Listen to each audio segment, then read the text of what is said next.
How y'all doing? How y'all doing tonight? We are here doing this month's installment of Ask Us Anything.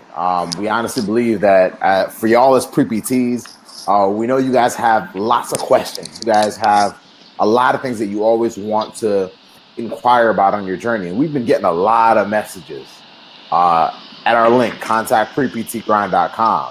And so we were like, okay, Casey Joseph, let's just come out here and just drop fire live so that people are able to ask their questions, and then we give y'all answers. So Casey's right now, he's coming out of his internship, and so you hear the cars outside, but it's all good regardless. All right, so we'll get started in just a moment. Let's just share this thing out, and then we are golden. Right.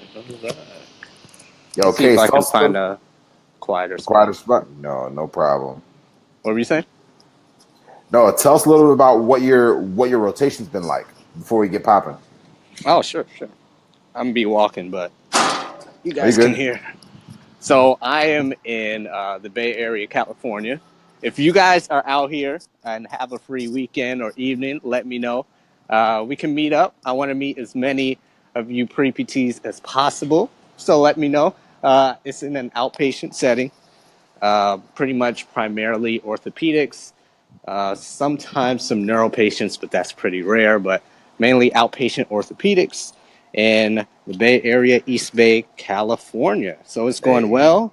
This is my third day, just finished up the third day. So I can't complain. Compared to Michigan, the weather is nice. It's not the nicest compared to, California people, but compared to my school, Andrews University, weather is great right now. Nah, for real, man. Hey, ain't nothing wrong with a little warm weather, brother. Ain't nothing wrong with it at all. And so, I mean, I'm trying to see if Casey wants to come down to Florida, shoot. You know what I mean? Like warm weather all year long once he's done with PT school. And so tonight, Casey, we want to just talk to pre-PTs. We want to, take some time to answer your questions. What's up, Sarah? How you doing? We want to take time to make sure that that your questions are answered regarding your process of getting into PT school. We know some of y'all are a few years away, so we fully get that your questions are more, academic and future based. Some of y'all are applying this cycle. So you're like, yo, I got PT cast questions. I got this, that, and the other, whatever. So drop them tonight. We want to make sure we want to make sure that you guys are well taken care of. How many folk are you given per day on average solid weather? So Casey, how many folk are you given a day at your clinic? Today we saw 12 people. So it's not really, overly saturated. It's like a healthy average of patients. I think the most he's gotten in a day is probably 15. So compared to, where some people come from and where he's been before, he was just telling me like, this is pretty good. Like this is well managed and everything runs pretty smoothly and everything like that. So it's nothing, nobody's really overworked or burned out.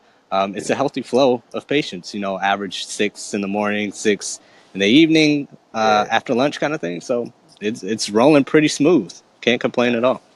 I love it, man. That's an amazing year. And for you guys as pre-PTs, that's where we want y'all to get to. I mean, getting into PT school, getting to the point where Casey's at, where you're able to actually get out into the field, get into the clinics, get into the hospitals, and just get acclimated. Just getting used to, hanging with your patients, doing evals, but like just taking them through that process where you can actually start practicing, how to be a full-time clinician. So this is going to be an amazing, almost like 19 weeks, really, because you have like a 9-week and then a 10-week, just back to back. So 19 weeks straight of being out in the field before Casey gets his doctorate, and he's officially a physical therapist. So absolutely amazing. Melissa, it's good to see you. So tonight, what we want to do tonight is we don't want to be here long. We just want to, we always love to come back in and make sure that y'all are taken care of. We want to make sure that you guys are receiving value from just being, exposed to, the pre-doctor physical therapy students page, being networked with other individuals that are in PT school. Obviously, we got, obviously pre-PT grind, but making sure that you guys feel as though your journey is being your journey needs are being met.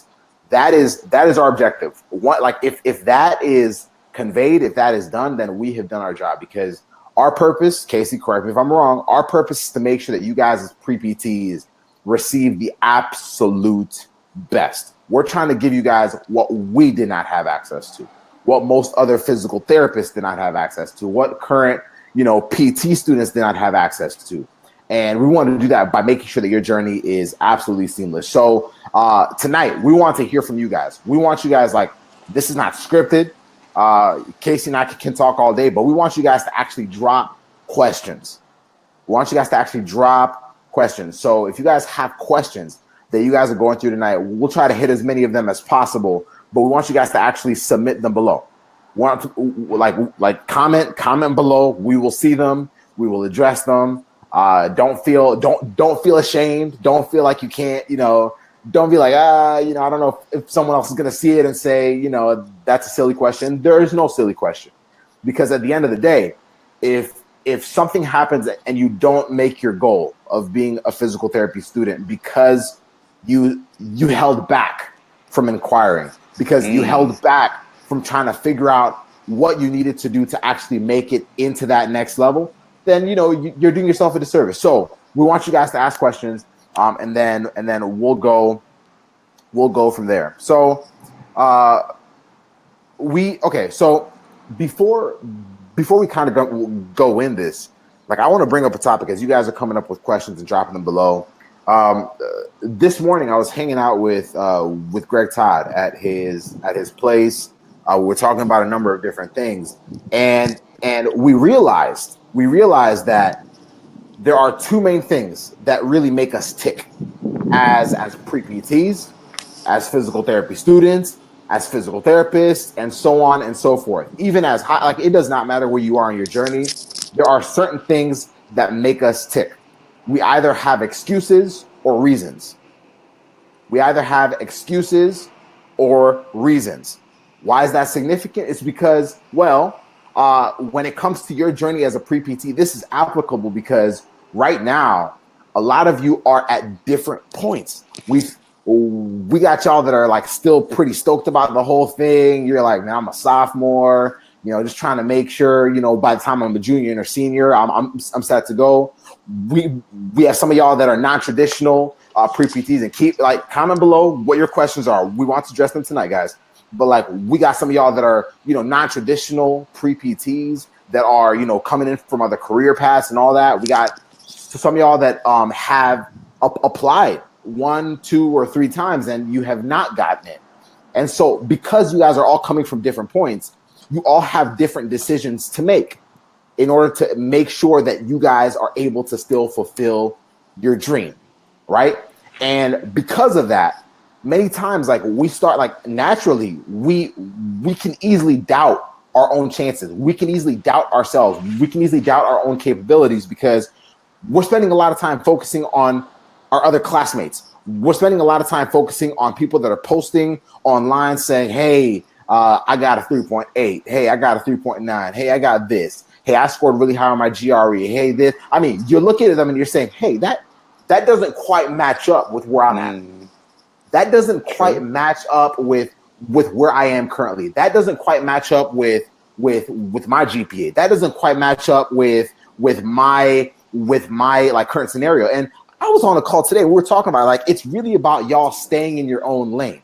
And that's not to be like a statement of belittlement. Wow, we got 22 viewers. Like, that's not a statement of belittlement. That is to tell you guys that, like, by staying in your own lane, you're able to capitalize on your own journey.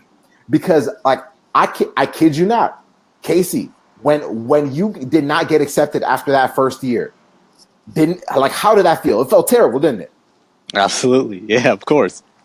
But did you at any point realize that it was that same experience that would help you influence other people that were going through the same thing? Oh, did it absolutely. Feel like that moment? But did it feel like that moment? No.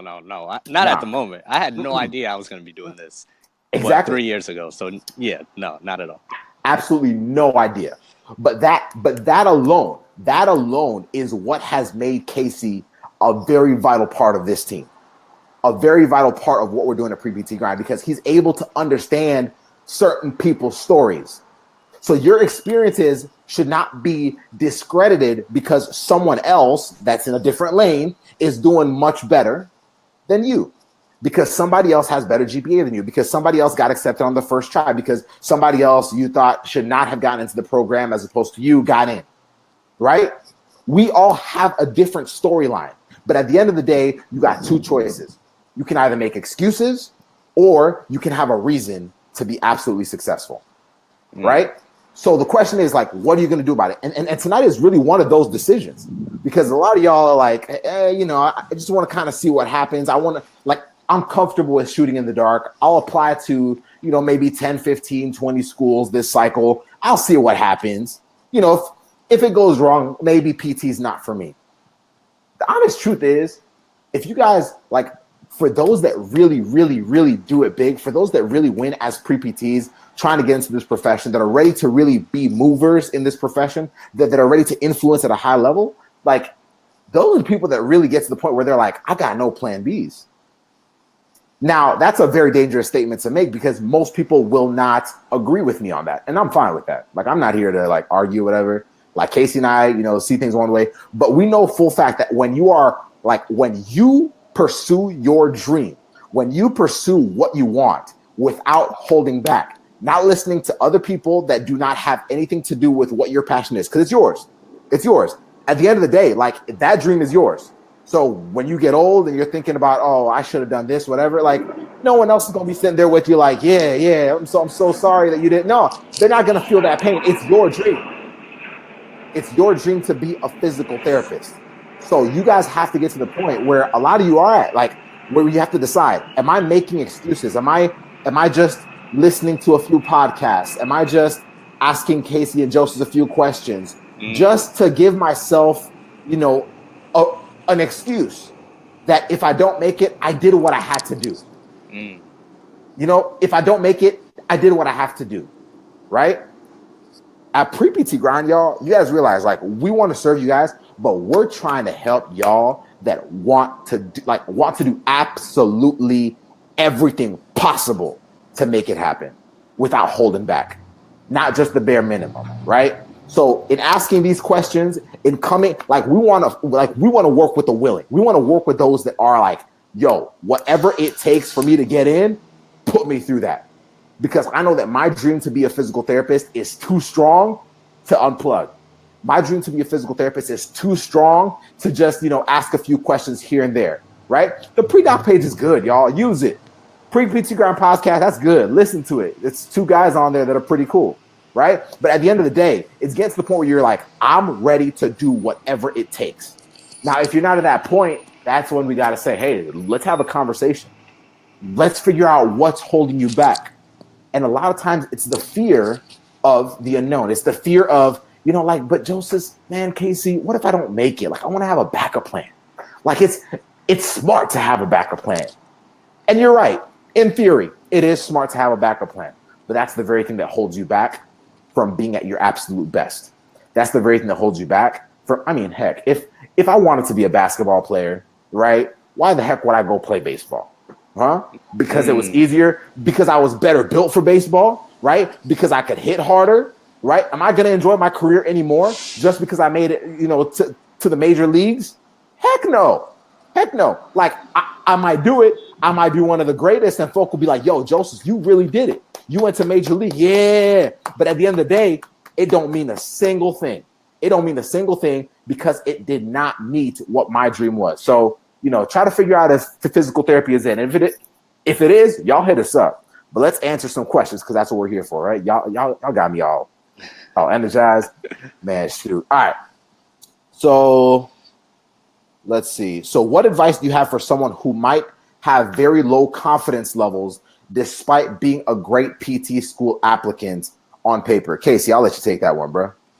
Low confidence levels, but they're a great DPT school applicant on paper, correct? Yes. Yep.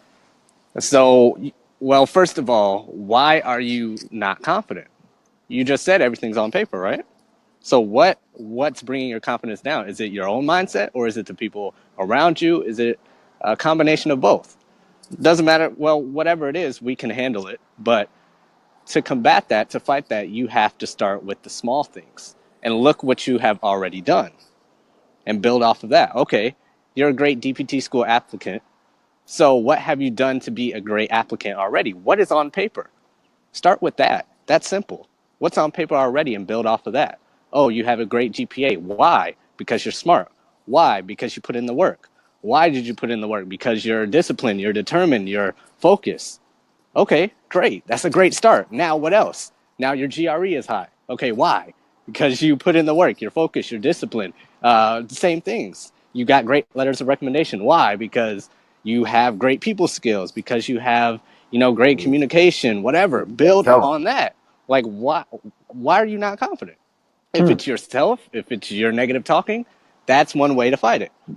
Okay, what did you do? Then build your confidence off of what you've already done. If you haven't done anything, you might have to start doing some stuff. Now, it might not be easy. It might not be the things you want to do, but that's now what's going to separate you from the pack on a different level. Okay, so you after you get the GPA, after you get your stats, after you get your GRE score, now you're in a different applicant pool, right? Now you're fighting, I don't want to say fighting, but now you're in competition against all the people with your same GPA, with your same stats. Now what? Like what's going to separate you? Okay, oh, now I got the greatest GPA. Now my GPA is above whatever, my GR. Okay, so what? So are thousands of other people. Now what? Right? What's your mindset like? What's your confidence level like? Who do you know? What's your letters of recommendation? How do you present yourself? Do you know how to act in an interview? Do you know what questions to ask? No? All right, now you need to get some help maybe. Now you need to ask somebody, what do you do? Now you might have to read up on something. Now you might have to practice, put in the work. And that's what's going to separate you when you get to that second step of that applicant pool or whatever you want to call it. That's what's going to separate you. So you have to build your confidence. And going back to the question, I kind of rambled on, but going back to build your confidence, first you got to start with what you've already done. Then you got to check the people who are around you as well. Then have them speak some life into you. If it's us in our podcast, great. Then you're on the right track. But it sounds like it's internal just from the question. And you really got to look back and give yourself some credit for what you've already done and how far you came. So I love it. And honestly, the honest truth is this, like most of us are not naturally confident. We're not naturally confident because that's not the environment that we're I mean, heck, I'm a confident person now, but there's a lot of things I was not confident about to begin with. Like Casey's just always been confident. Casey be Casey. But the honest truth is this, like it's what you're like feeling in your head. Like what's going in? What's going in? Because a lot of times what we put ourselves, what we expose ourselves to becomes what determines how we perceive our own journey, how we perceive our own confidence level, how we perceive our own like place as a pre-PT and physical therapy student, physical therapist and whatnot, right? So who's in your ear? Who's in your ear?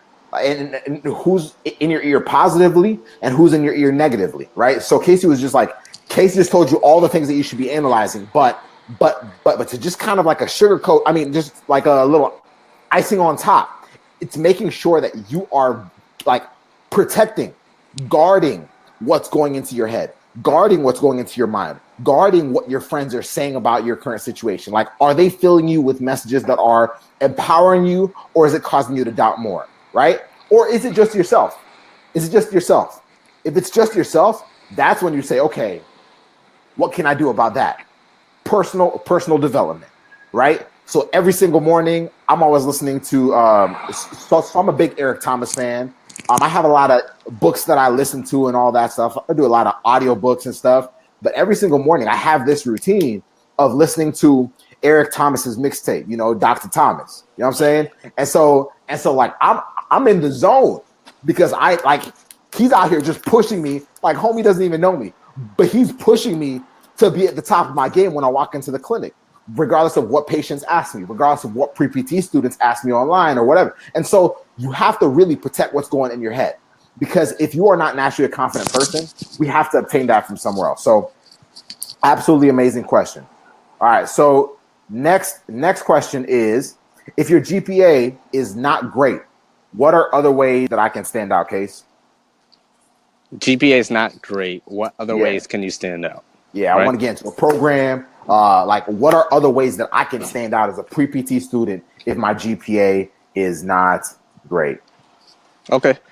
So basically, I don't know where we talked about this. It might have been in our group or whatever, but you're applying to a school, yes. But on the other side of that, there are people. Yeah. Like, there's people who run the school. So first, you have to remember that. So after you remember that, then you have to tailor yourself to exactly what those people in that school would like to see.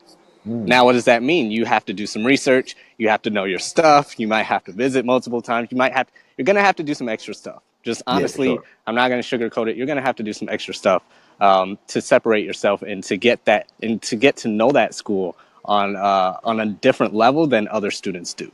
Mm-hmm. So that's first. Now, once you know that school and tailor yourself to them, that is what's going to make that school feel like special. Like they're the only Yeah. school that you ever wanted to go to, that you're ever going to apply to. They're the greatest thing in the world. You would want to teach there forever if you got the Yup. opportunity. Whatever it is, you make that girl or that boy feel like they're the only person in the world. Mm. Point blank, simple. That's the short answer to it. But other than that, schools, it's just the honest truth. Schools want to know that you can handle their curriculum and Mm. like you can pass the boards on the first time. That's why they all care about these stats and the GRE and the GPA and all that stuff. They want to make sure that you can make them look good. So if you can do that, even though you do have a low GPA, and we can teach you how to do that, we can handle that. If you can do that and make them feel at ease, like, oh, okay, they can handle this. Oh, okay, they can pass the board exam at the end and make us look good. Yeah. Then they'll care about your other stuff. Then they'll care Mm. about your essay and your interviews and your letters of rec and your volunteer hours and all the extra stuff Yeah. that'll make you stand out. But first, you have to do something that'll put them at ease, and that's one of probably many ways that you can stand out with the low GPA. I love it. I love it. You literally said absolutely everything. So we'll hop into the next question, and it's how many settings should you observe to stand out before applying? Now, this really is a question that is like misconstrued, right? Oh yeah, Sorry. somebody's starting the car. Now you good? You good? You good? So for you as a pre-PT applying, how many settings should you be observing in before you apply to really stand out? The question is, what have you not looked at? Because at the end of the day, you as a pre-PT, this is an opportunity for you. I think sometimes we forget that.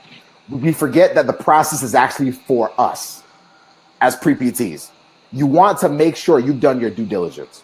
So if you've done 150 hours at an outpatient clinic and 500 hours in a hospital setting, and that's just 2 settings, the question is, have you actually done your due diligence to really give yourself an opportunity to not only, look good for the program, but for yourself? Like, have you actually like done the work on the front end to discover what setting you can even see yourself working in, right? So this is where I say like you can't go wrong with serving yourself. You can't go wrong with serving yourself. As in, now you say, okay, I got outpatient ortho, done. All right, I got the flow of that. Cool. I want to do some inpatient rehab. But let me see some like high level neuro, stroke, spinal cord injury, those kinds of patients. Cool. All right, next. Let me just do some acute care, maybe a little ER, some of the higher level stuff. Cool. I'm acclimated to that. Shoot, if I can get some gig with like a local high school or whatever and see some sports side, that's always fun. You know what I'm saying? I can go to a nursing home, see a little bit of that.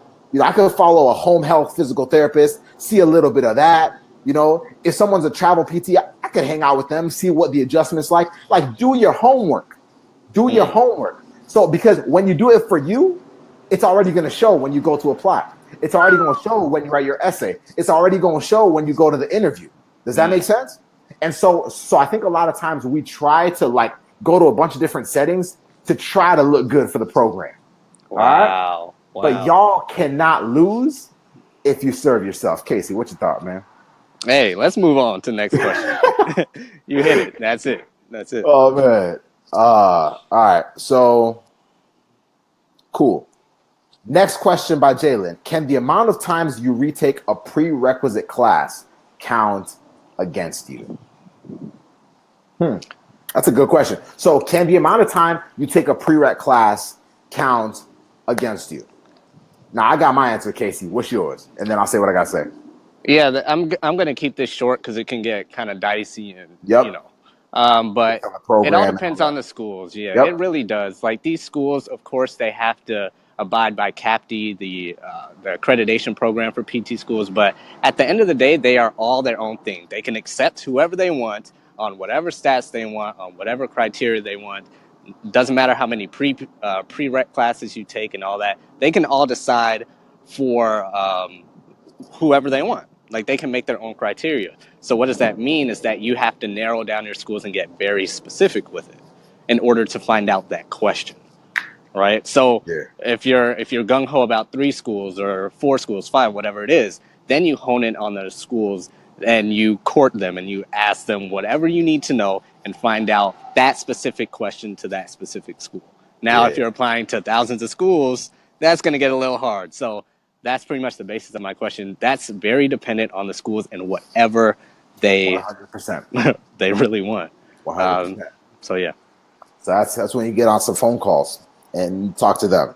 The honest truth is, like programs are looking at different things. You got programs that you're looking at your last 60 credit hours. And so those ones, if you retake it and you retook it as part of your last 60, they're going to be like, yo, like this student actually stepped their game up. So they're going to see that favorably. Other programs, maybe not so. So this is where you have to really do your homework. A lot of times they will share a lot of that information online on their website. So always go there first. I always say, don't go to ask questions to the program that you have not already researched. If they do not have it on their website, if you have not seen it online, then that's when you can have more specific questions. And at that point, they know you've done your homework because you're not doing what most other pre-PTs are doing and recycling things they already have out there for you. Does that make sense? All right, cool. 100%. So next question is, what are some good resources for those who are interested in opening up their clinic, like books and such? I know of Greg Todd's class that's on my list. Man, I could talk about this for a bit. So in regards to opening up your own clinic, obviously, first of all, let's get into PT school. But I love it when people are thinking like that from the beginning because it's giving you something to aim towards. Don't ever let somebody tell you that just because you're a pre-PT, just because you're still in PT school, that you should not be thinking about life after, right? I already knew I didn't want to be just, like only a standard PT for my whole career. So I was like, yo, I got to prepare myself for that. So you're already asking the right questions, Damien. Love it, love it, love it. So first of all, before we even get into books, the biggest thing is you want to first of all, understand what type of setting you want to do. If you want to do outpatient and all that stuff. So you want to make sure, because there are books, yes, but there are other components that, are more important. And this coincides with this observation hours thing, right? And so what you want to do is, one, you want to start isolating, what kind of setting do you want to do? Do you want to work in a 4-walled clinic where you're treating outpatient orthopedic type patients? Is there something where you want to do, go into people's homes? I mean, once you figure that out, then it's game over in terms of now where your focus is. Now you're identifying what you want your culture to be like. What are you looking for? What type of vibe are you looking for? What type of atmosphere are you looking for? What type of population are you looking for? And that's when you start looking for locations, even locally, that embody those characteristics. I love shadowing private practices, private clinics, not the huge big ones, but the smaller ones, where you can look inside and see what they're doing. Like the clinic I work at, like Renewal Rehab is a private, practice clinic. We have 2 clinics right now, right? And so it's private. So you are able to learn how those systems work by just being in there. That's where all the real learning happens. And then you understand how do they retain patients? How do they take the patients through the plan of care? How do they, because the thing is you can read all these business books and all this other stuff, but if you don't understand that bit, if you don't understand where your target is, if you don't understand what your target population is going to be, right? What's your target? If you don't understand that, if you understand, like you have to learn the skills. This is where Greg Todd's course becomes stellar because you learn the skills to not only find that person, find that patient, but also be able to bring that patient in to your platform, into your company, as well as being able to grow out your clinic itself. So it's multi-level, but anything that is filling you up with confidence to begin with, any kind of personal development books that will give you confidence, because I ain't gonna lie to y'all. It's just like getting into PT school. It's just like being a physical therapist. If you're trying to go next level, it's never going to be 1, 2, 3, 4, 5 done process ever. Don't let anyone fool you with that. But it's an amazing process if you're going down the path that you're passionate about. Does that make sense?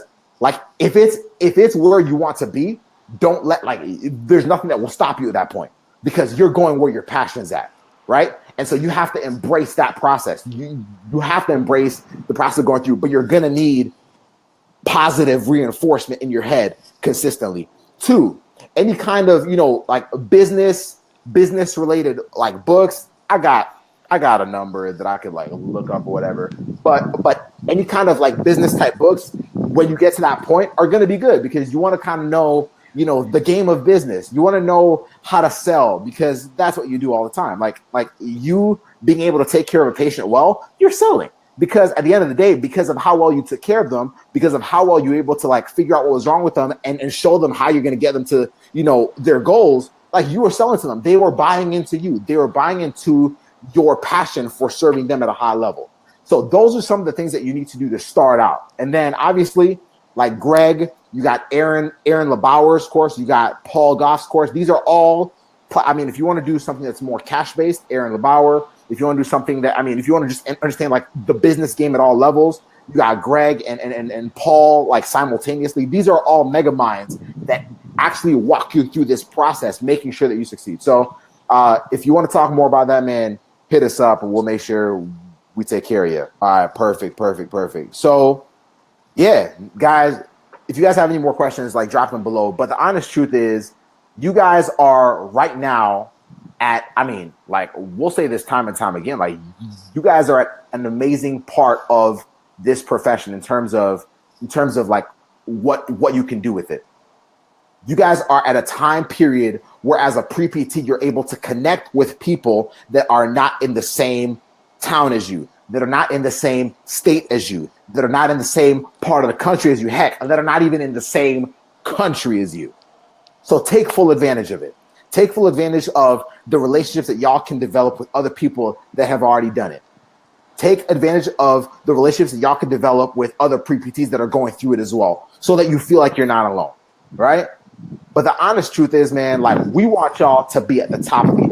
It's not about y'all just getting into PT school. It's about y'all being the best. You know why? Because each one of y'all feels like it's your own individual journey, but Casey and I see it completely differently. Yeah, it's your journey, and that's cute. But at the end of the day, it's about what you guys mean to the profession. It's about the need that you guys are feeling in the profession. Y'all are coming in with a different level of heat. So at the end of the day, it's figuring out what do you want? What do you guys want? Because the profession needs you, right? Right now, it feels like you're just trying to make it into this cool profession of physical therapy. Understand what it is that you're getting yourself into. Understand why you know why you want to be a physical therapist. Know why you're passionate about it. Understand, because that's what's going to push you when it's hard. That's what's going to excite you when it gets a little easier, when you get in the swing of it. But at the end of the day, it's how bad do you want it? And if y'all want it bad enough and you're willing to do absolutely anything to push yourself so that you can become the best possible applicant, all that stuff, that's when we can talk. That's when y'all can say, listen, I want to talk to Casey, Joseph, and their team. And I want to make sure that I set myself up so that I can be an absolutely amazing candidate, because it's no longer about me. It's no longer about y'all. It's no longer about you guys individually. It's about the patients y'all are seeing in the future. It's about those that you are influencing on the way there. It's about, heck, Casey and I, we just thought we were going to be PTs, but here we are on a live video every single week, podcast, all that stuff, trying to help you guys. You guys, just through this medium of social media, just through technology, you're able to help so many different people, right? So it's not so how much are you willing to put into yourself? How much are you willing to put and invest in yourself, in your success? Because of not only you, but those that you are meant to serve?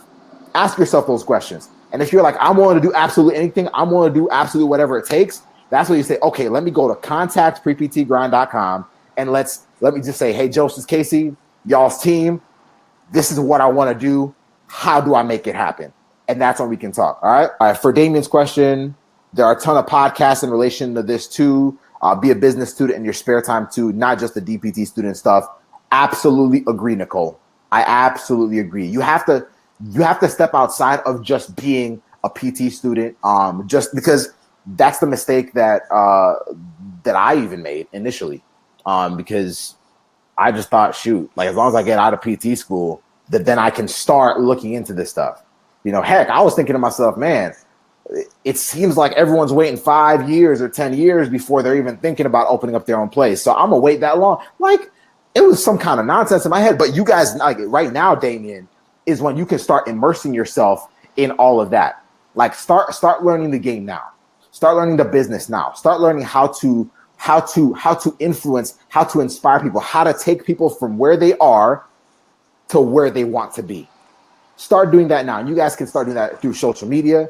You guys can start, like if you're a runner, you guys can start doing that for runners. You guys can start, you know, like your Instagram page or what, like something that will like inspire them. Like learn, just practice that. Practice that. That's how when you're like a tech, a PT tech, you're able to practice that. You're around patients, clients, trying to just serve them, right? So if that's what you really want, those are the things that you need to do, Damien. Casey, anything else? On that topic, running a business or thinking about that, like that is just realize that it's a completely different skill set from like whatever you're learning in school now, and what you're going to learn in PT school in the future. Like it's just an entirely different world than like patient care and clinician work. Like it's two separate things. So yeah, exactly what the person said. Like you have to like kind of do it part-time and like step into one box for your PT mind. Okay, yeah, I got a test tomorrow. Then, you know, I'm working on starting my business in the future. Then you got to step into a whole nother box because that skill set is entirely different. Then two more things on that is like a lot of business stuff is about like actually doing it, trying, failing, fixing it, and like moving on. So it's like, it's really about like more doing instead of like reading books on it and listening to podcasts and all that stuff. Yeah, you got to do that, and you got to learn and take the courses and all that. But once you do, you gotta apply it. You got to put it into application. So that's another huge part of it. Then of course start networking with other people that you want to learn from. So exactly on that business note, that's pretty much it. All right, another good question here, and then we'll start wrapping it up. How many schools is a good amount to apply to? All right, this is a number that you're going to hear a lot of different answers. And here is our answer and why. 5.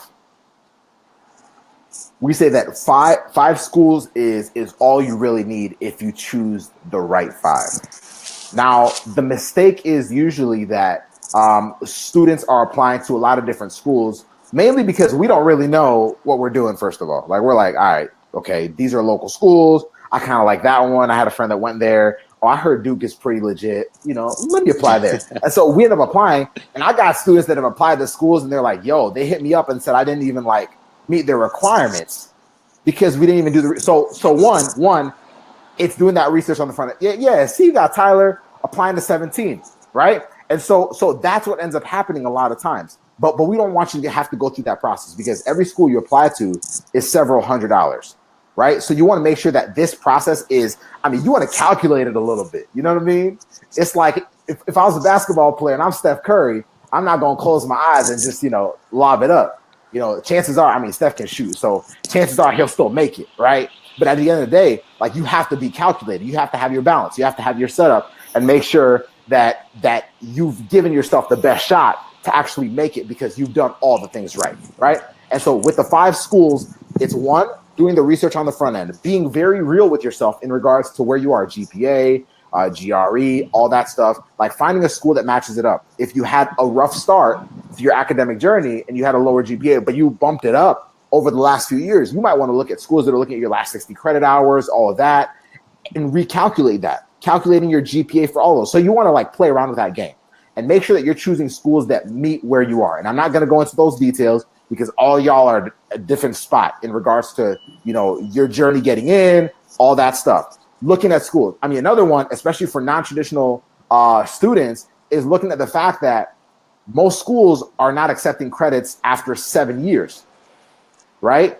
Some say 5 years, some say 7 years. So you want to make sure, like, do my classes even match up? So you want to be like, do that front end work. Like figuring out what your prerequisite stuff are, like make sure it all matches up. Then we pick schools that are, I mean, if it's local, then that's cool. That's cool. But we're picking schools now, 5 schools that actually match you, right? And then that's when you go through the process of standing out for the programs and all that stuff. And if you want to know more about that, hit us up. But that's when you really want to make sure that you're hitting those hard.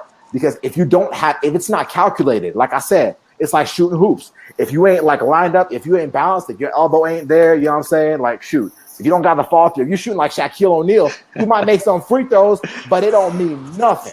It don't mean nothing about your form because you haven't given yourself the best shot to actually make it. So we say 5. Sounds crazy. We've seen 26.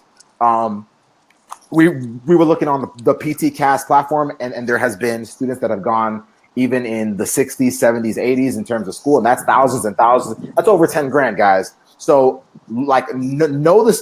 If you want to know more about that, how to apply to y'all, like, hit us up. Like, go to contactpreptgrind.com, and we'll talk about it. Cool. But we want to make sure that those schools actually match up with where you're at. Is that a fair answer, Casey? Yeah, that's pretty much it. It's kind of like what I said before. How are you going to make that school feel like they're the only one in the world if you got 27 of them or if you got 82? Like, it's going to be a lot more work if you do it that way and apply intentionally to the schools you actually really want to go to. So if you keep it at a low number, you can really do whatever number you want. But if you keep it at that, it'll be much more structured, much more strategic, and just better on you and the schools you're applying to. So you hit it. That's pretty much it. Perfect. Casey, we're going to wrap it up with this question. This is the last question for tonight. How heavily are GRE scores and number of times taken looked at by schools? Take us home, homie.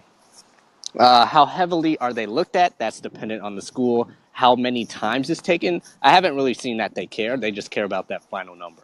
Okay, Did you pass our mark? Good, you're in. I don't care about how many times you took it. What is that mark? That's more dependent on the schools. A good mark is around like 300 total, 150, 150, or however you get to that 300 total, but that's pretty much it.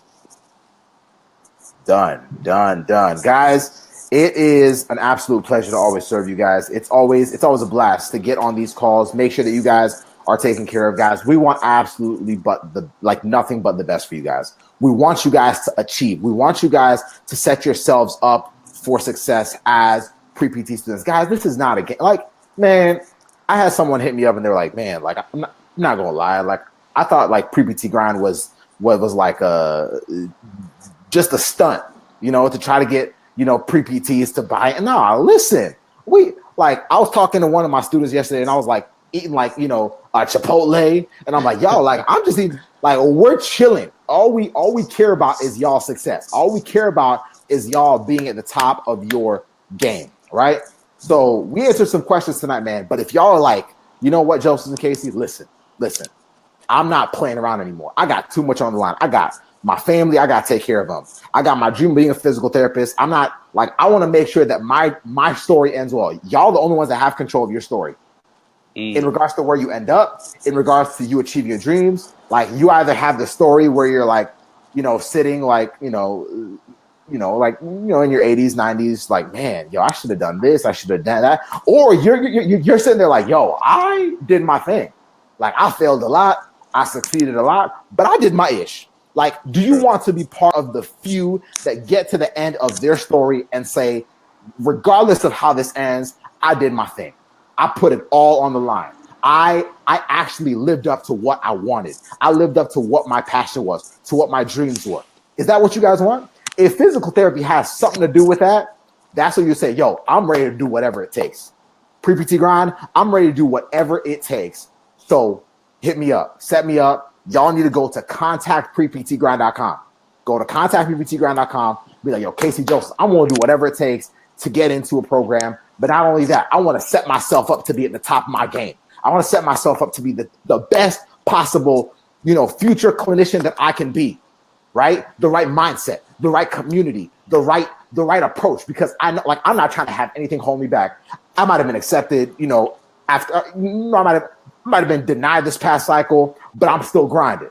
I might have been denied the last 2 cycles, but I'm still pushing. I might be seeing my classmates in class, seeing how well they're doing, but I'm still pushing. It doesn't matter, y'all. I'm ready to put whatever it takes, because this is not anybody else. It's not my classmates' dream. This is not my patient's dream. This is not my parents' dream. This is not my brother and sister's dream. It's not my professor's dream. It's not Joseph's and Casey's dream. It's my doggone dream. So let me freaking win. Y'all hit us up at contactpreptgrind.com. Y'all have a good night. We'll see you guys tomorrow night for our pre-PT chat live at 8:30 p.m. Eastern Standard Time. Y'all have a blessed one. Deuces.